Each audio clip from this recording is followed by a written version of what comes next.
Captain Mudhomi, umeweza kufunga bao ingine bado. Niliona umeweka kifo chogo bana, hata leo ataweza kulala vizuri. Labda unafilaje after kufunga hiyo bao against your former team? Kwanza ilikuwa game ya kwanza kucheza na timu yangu former. Imekuwa game ijakuwa rahisi, ilikuwa nini. Kwa hiyo game goli ilikuwa ya pressure. Sasa ili feel too relaxing. Ilikuwa fiti, sasa ndio ilimaliza pressure na nikakuwa fiti. Okay. Sasa kucheza na timu yako ya home kuwapiga umepata point 3. Watu wengi wanasema ukicheza na former team ufai kucelebrate, lakini naona umecelebrate normal. Labda nini ilifanya ukacelebrate sana? Nili feel too fiti.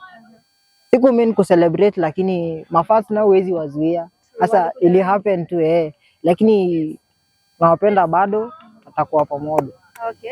Labda nimesikia mafans wa Munizo bana wanasema sana hii timu ya Kadidi mnacheza Wajaluo ama mnacheza nini? Labda nataka kuambia je bana, tuambie tu kitu, waambie kwanza, wajue kwanza football kuna nini, kuna invest. Labda hawajui. Sasa kwa football ukicheza game na mentality ya nyumbani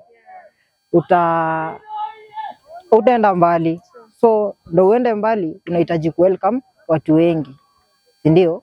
Sasa hata kama ni wageni bado sasa wakiwa Kadidi ni watu wa Kadidi, hakuna Wajaluo. Sisi wote ni timu moja. Na si wote ni Wajaluo hapo Kadidi. Hiyo ndio mentality. I think it's strong information. Ndio? Okay. Labda sasa going forward wewe kama player, so far ile game nyingine bado ulifunga na leo bado umepata bao. Labda target yako kama player kwa hii ligi ni gani? Nataka nifunge kila game, nataka nifunge bao.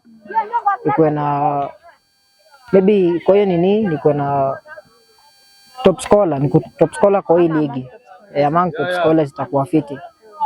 Na leo umekuwa captain na kwa hii game umelead timu yako point 3. Labda message yako kwa vijana wenzako wa Kadidi unataka kuambia nini as you continue with the league? Wajitume, atutokee zoezi hii wiki fiti. Okay, sasa pongezi sana. Asante.